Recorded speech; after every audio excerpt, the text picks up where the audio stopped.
Donc, sur le fond de l'affaire, vous ne connaissez rien, en fin de compte, de ce fond de l'affaire. Voilà. Personne ne connaît, peut-être le maire a-t-il des éléments, mais les conseils municipaux, les élus n'ont pas de connaissances. Est-ce que Benoît Candel connaît le fond de l'affaire, lui-même, d'après vous?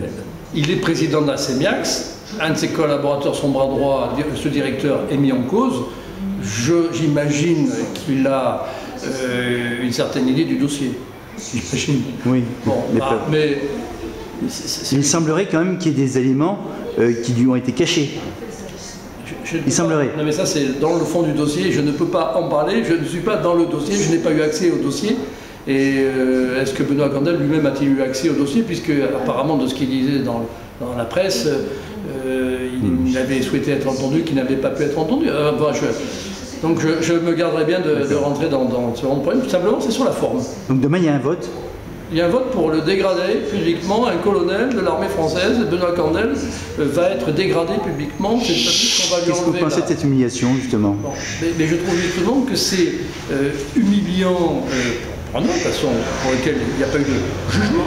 La présomption d'innocence, c'est bien quelque chose qui existe. Et en plus, moi je le connais, cet homme, il est digne, il n'est pas... bon, il est respectable pour l'instant. Pour l'instant, il a droit au bénéfice de la présomption d'innocence. Donc on n'a pas le droit de le traiter de cette façon-là, et je trouve ça inqualifiable. Mais il avait lu, j'estime, également le papier que vous avez fait dire tout à l'heure, c'est-à-dire tous les règlements internes. Il savait bien qu'en faisant une déclaration à Nice Matin, il les exposait à... Non, il n'y a pas de règlement interne. Il n'y a pas de règlement interne. Les élus, en charge notamment, chargés par le maire d'un dossier comme la CEMIAX, il est président de la CEMIAX par la volonté du maire. Donc il s'exprime tout simplement et tout naturellement sur le dossier pour lequel il a été chargé. C'est aussi simple que ça. Mais ça, le maire ne l'a pas apprécié et n'accepte pas et ne veut pas, n'accepte pas qu'un élu de sa majorité s'exprime sur les dossiers pour lesquels il les a mandatés. J'ai connu ça préalablement, puisque subdélégué au déplacement, j'avais osé m'exprimer sur le tracé numéro 2 du futur. Et ça, il m'a retiré mes délégations et m'a éjecté de la majorité. Parce que j'avais osé parler du domaine qui était ma compétence.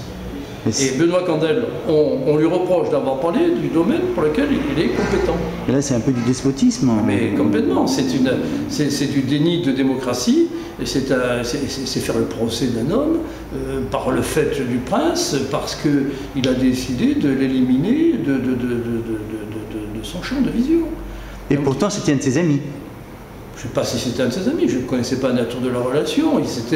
Il était allé le débaucher de l'armée française. C'est un homme qui, fort probablement, serait allé jusqu'au grade de général et qui s'est trouvé abandonné, faire un choix vers cet engagement pour la ville de Nice et interrompre là sa carrière militaire. Donc il a pris d'énormes risques en s'engageant dans cette voie-là. Et là, c'est pas n'importe qui, c'est également le premier adjoint à la sécurité aussi. Donc c'est quand même sensible la sécurité, non? Premier adjoint à la sécurité. Enfin, c'est sensible la sécurité. C'est sensible, mais c'est surtout là, il s'est exprimé sur le sujet de la CEMIAX pour lequel il était mandaté. D'accord, c'est là-dessus que vous réagissez. Voilà, tout à fait. Merci, Monsieur Icard. Merci.